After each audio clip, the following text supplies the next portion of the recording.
Lalit Narayan Mithila university Darbhanga का 11वां दीक्षांत समारोह के मौके पर मुख्य अतिथि के रूप में बिहार के महामहिम राज्यपाल आरिफ मोहम्मद खान पहुंचे। दरभंगा नागेंद्र झा स्टेडियम दीक्षांत समारोह में आए हुए छात्र छात्राओं को उपाधि से सम्मानित किया। तो यह खबर दरभंगा से आपको दे रहे हैं। हमारे चैनल को लाइक और सब्सक्राइब जरूर करेंगे।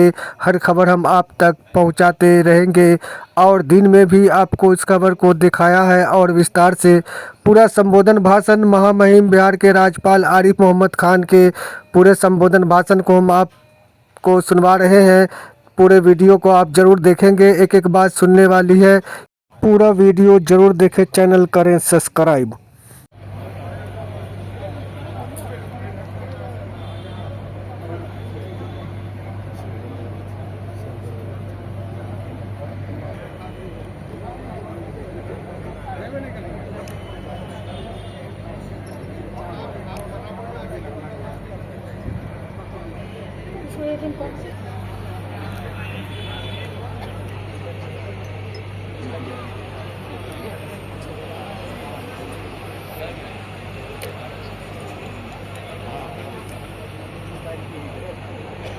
ऐसे दीक्षांत समारोह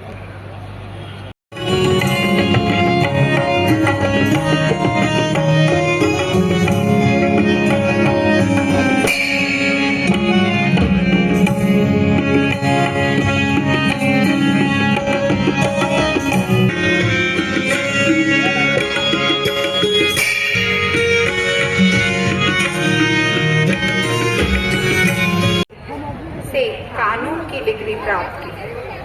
महामहिम राज्यपाल महोदय के राजन की शुरुआत माननीय विधानसभा सदस्य श्री सुजीत पासवान जी, प्रधान सचिव श्री रॉबर्ट एल चौंगथू जी, शिक्षा संस्कृति उत्थान न्यास नई दिल्ली के राष्ट्रीय सचिव डॉक्टर अतुल कोठारी जी, आईआईटी पटना के निदेशक प्रोफेसर टी.एन. सिंह जी, ललित नारायण मिथिला विश्वविद्यालय के कुलपति प्रोफेसर संजय कुमार चौधरी जी, विश्वविद्यालय की कुल सचिव डॉक्टर दिव्या रानी हांसदा जी, विश्वविद्यालय के सम्मानित पूर्व कुलपतिगण श्रीमती नीना झा जी जो सिंडिकेट मेंबर, विश्वविद्यालय के निकायों के सदस्य सम्मानित सदस्यगण, शिक्षकगण एवं शिक्षकेतर कर्मचारीगण, आज उपाधि ग्रहण करने आए हमारे बहुत प्यारे छात्र और छात्राएं और उनके अभिभावकगण, देवी और सज्जन,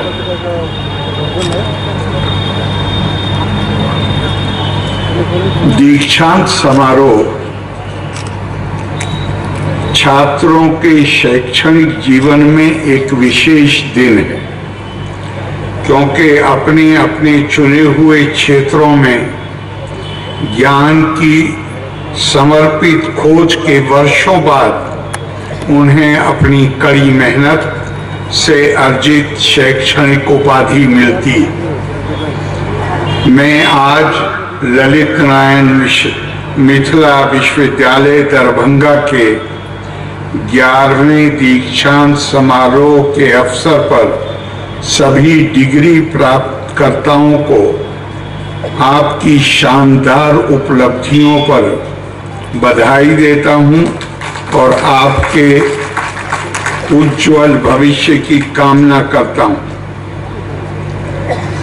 दीक्षांत समारोह का अनुभव स्नातक बन रहे बच्चों के माता पिता के लिए भी विशेष रूप से महत्वपूर्ण है।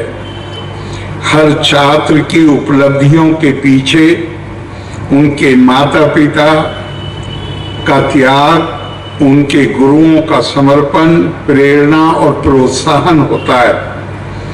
इन सभी गर्वित माता पिता को, आपके गुरुजनों को मेरी हार्दिक बधाई, जो अपने बच्चों की शानदार उपलब्धियों को यहाँ देख रहे हैं। इस दीक्षांत समारोह के साथ ही आपकी औपचारिक, अभी हमारे कोठारी साहब बता रहे थे आपको कि शिक्षा की प्रक्रिया तो जीवन पर्यंत चलनी चाहिए। ये दीक्षांत है, शिक्षांत नहीं है। दीक्षांत है, इसका मतलब मुझे उम्मीद है आप इसका जरूर समझते होंगे। मतलब दीक्षांत का मतलब ये, शिक्षा तो पूरे जीवन की प्रक्रिया। दीक्षांत का मतलब है कि गुरुओं का जो वरद हस्त आपके ऊपर था, जहां ज्ञान के साथ प्रशिक्षण भी हो रहा था, उसका आज अंत है। अब आपको अपने पैरों पर खड़े होकर, जैसे घोंसले में चिड़िया के बच्चे होते हैं, उस वक्त तक अपने माँ बाप की देखभाल में होते हैं जब तक उनके पंखों में ताकत नहीं आ जाती उड़ने के लिए। आज ये आपकी डिग्री आपके मन में ये विश्वास भर देगी कि अब आपके अंदर ताकत है। आप अपने परों की ताकत से, जो शिक्षा आपने यहां प्राप्त की है, प्रशिक्षण प्राप्त किया है, उसकी ताकत से आप खुद उड़ सकते हैं। तो मैं आपको एक बार फिर, हमारे यहाँ कहा भी गया है, तपा स्वाध्याय निरतम। ये अपने आप में तप कुछ और नहीं है, यही है कि जहां ये शिक्षा प्राप्ति की प्रक्रिया लगातार जीवन के अंतिम क्षण तक चलती रहनी चाहिए। तो मैंने अभी आपको कहा कि आपके पंखों में ताकत, मुझे लगता है कि मेरा भाषण शायद छपाया है आपने, मैं उसको नहीं पढ़ रहा हूं। एक दो कुछ और बातें आपसे कहना चाहता हूं। मैंने अभी आपसे कहा कि शिक्षा, हमने ये शब्द प्रयोग किया कि अब आपके पंखों में इतनी शक्ति, इतनी ताकत है कि अब आप आसमान में जहां चाहें उड़ें। लेकिन ये जो शब्द शक्ति है, ताकत है, ये कभी कभी थोड़ी समस्या भी पैदा कर देता है। पश्चिमी देशों में शिक्षा की कल्पना है, वो कहते हैं कि education is the source of empowerment. सशक्तिकरण का माध्यम शिक्षा है। हम भी इससे सहमत हैं, लेकिन हमारे लिए भारतीय परंपरा में शिक्षा का जो महानतम आदर्श है वो बंधनों से मुक्त होना है। हम बंधनों के साथ पैदा होते हैं। सा विद्या या विमुक्तये, अपने आप को बंधनों से मुक्त करना। ज्ञान, इसीलिए इसको कहा गया तद्वितीय जन्मा। जब हम अपने माँ बाप से पैदा होते हैं और विद्यालय में आते हैं शिक्षा लेने के लिए, तो दोबारा जन्म इसलिए होता है कि विद्यालय आने से पहले का जीवन बंधनों से बंधा हुआ। शिक्षा के माध्यम से उन बंधनों से मुक्त होना होता है। और बड़ा बड़ा सुंदर शब्दों में, प्रभावी शब्दों में श्रीमद् भगवद गीता में ज्ञान के इस उद्देश्य को वर्णित किया गया है। यज ज्ञात्वा न पुनः मोहम एवं यास्यसि पांडवा येना भूतानि अशेषेना दिरक्ष्यसि आत्मनि अथो मयि।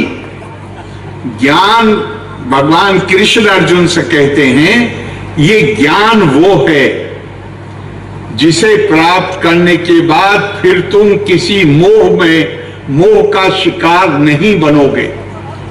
और मोह का शिकार नहीं बनने का अगली लाइन में क्या कहा, ये ना भूतानी अशेषेना, जितने भी भूत हैं, जितने भी जीवित लोग हैं, ये ना भूतानी अशेषेना, उसमें कोई बचा हुआ नहीं है, विदाउट एक्सेप्शन। जब ये ज्ञान तुम्हें प्राप्त हो जाएगा, तुम बंधन से मुक्त हो जाओगे, तो तुम ये मेरा है, ये तेरा है, इस भावना से भी मुक्त हो जाओगे। फिर तुमको हर कोई अपना ही नजर आएगा, केवल अपना नहीं, द्रक्ष्यसि आत्मनि अथोमयि। तुम पहले अपनी आत्मा के विस्तार के रूप में उसको देखोगे, वो तुम हो, तत्त्वमसि। और फिर तुम ये देखोगे, अहम ब्रह्मास्मि अथोमयि। जिस तरह मैं तुम्हारे अंदर विद्यमान हूं, उसी तरह दूसरे के अंदर भी विद्यमान। दोनों के अंदर कोई अंतर नहीं।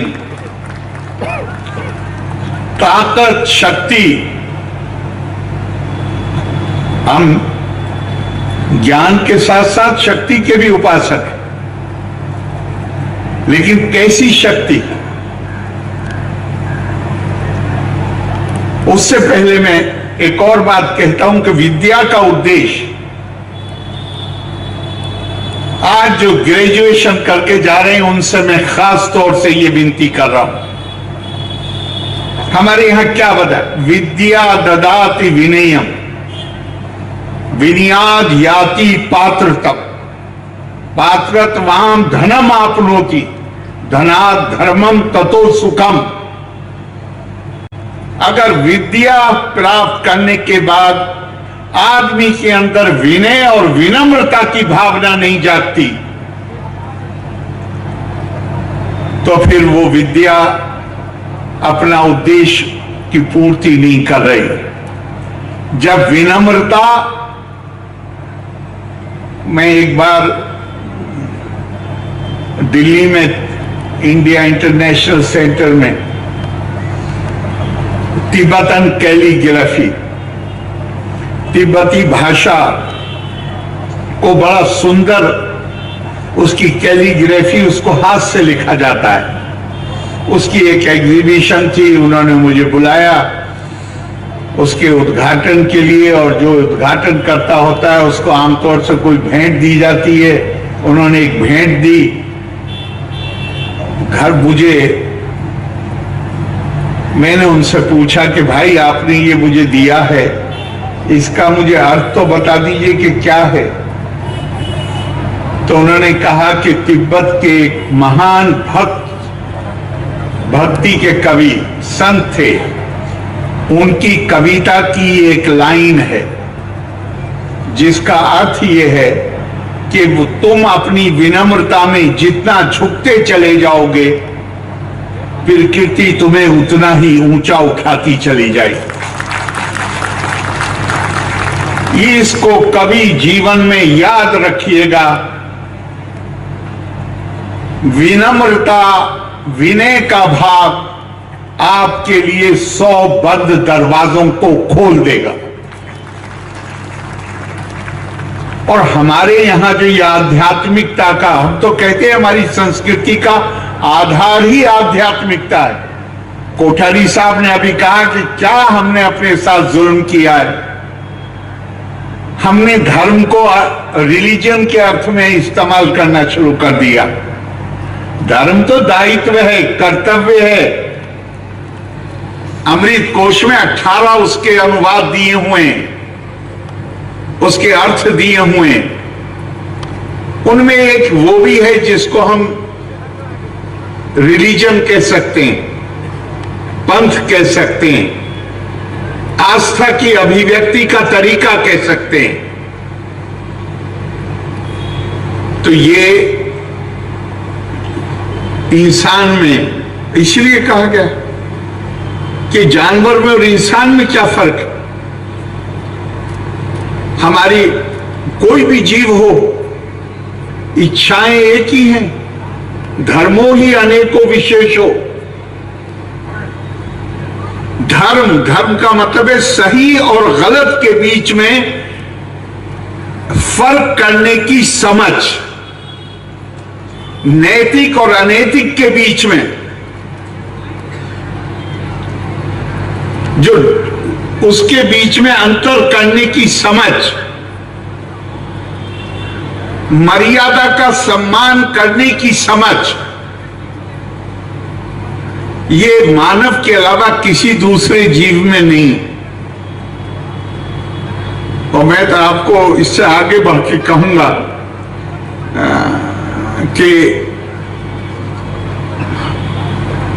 भगवत गीता में मेरी बात पर रुकिएगा नहीं, अगर मौका मिले तो घर जाके इसको एक दिन नहीं कई बार पढ़िएगा। मुझे लगता है कि ये 2 श्लोक ऐसे हैं, भगवत आएगा। और जब मेरे अंदर आत्मनियंत्रण नहीं होगा, मेरे अंदर अपनी इच्छाओं पर शक्ति पाने की, नियंत्रित करने की ताकत नहीं होगी, तो फिर हमारे यहां कहा गया है साक्षरो विपरीतत्वे राक्षसो भवति ध्रुवम।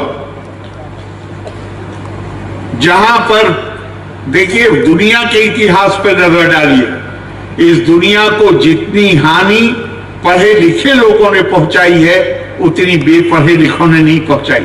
क्यों? क्योंकि उनके पास शिक्षा की, ज्ञान की ताकत होती है। अगर संस्कारों की कमी होगी ऐसे व्यक्ति के अंदर, तो वो विपरीत दिशा में चला जाता है। आज आप डिग्री लेके निकल रहे हैं, बहुत लोग, सब परिवार खुश होगा, मित्र खुश होंगे।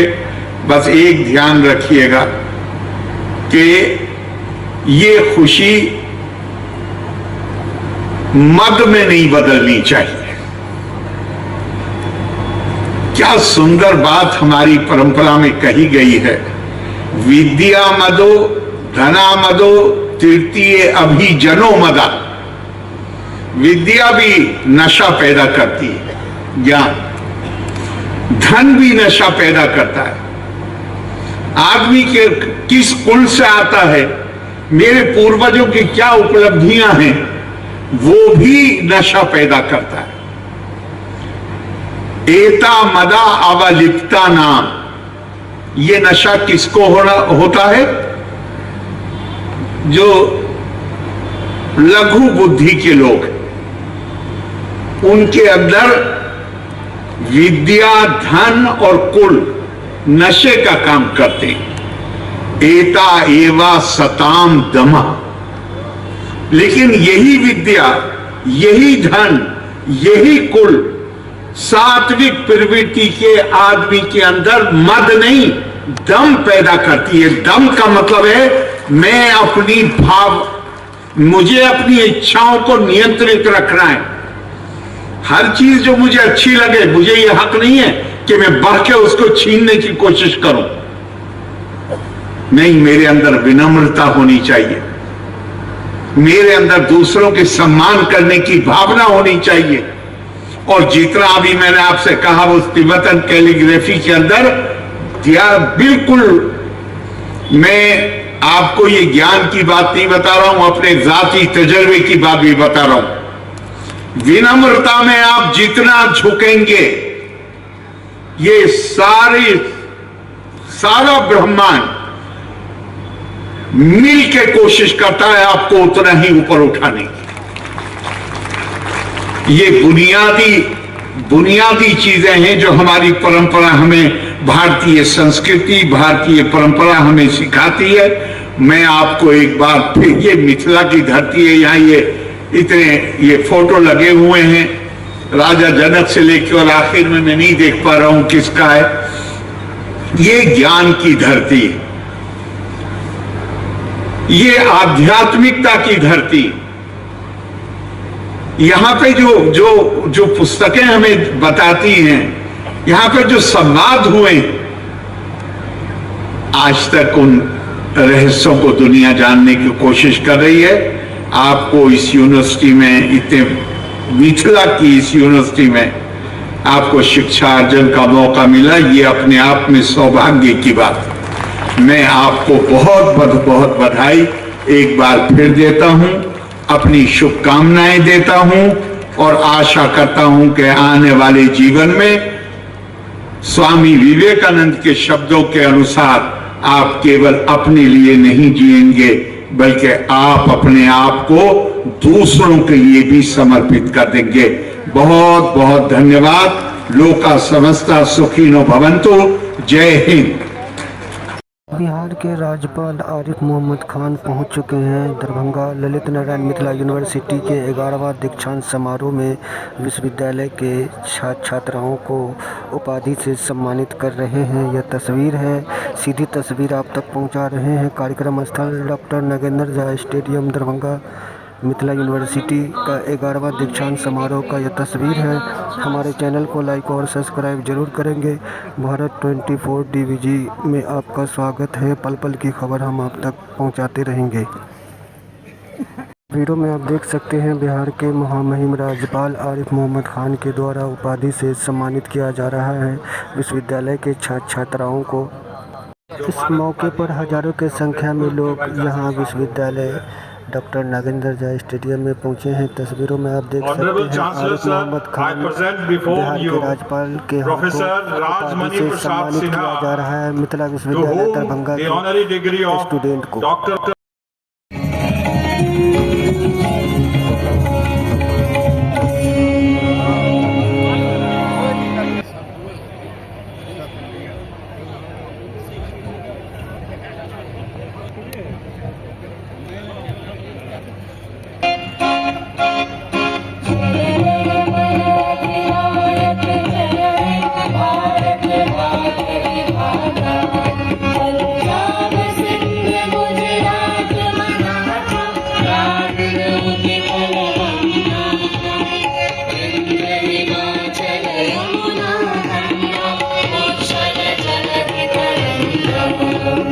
तब शुभ नाम जारी, तब शुभ आशीष मांगे, आए तब जय माता।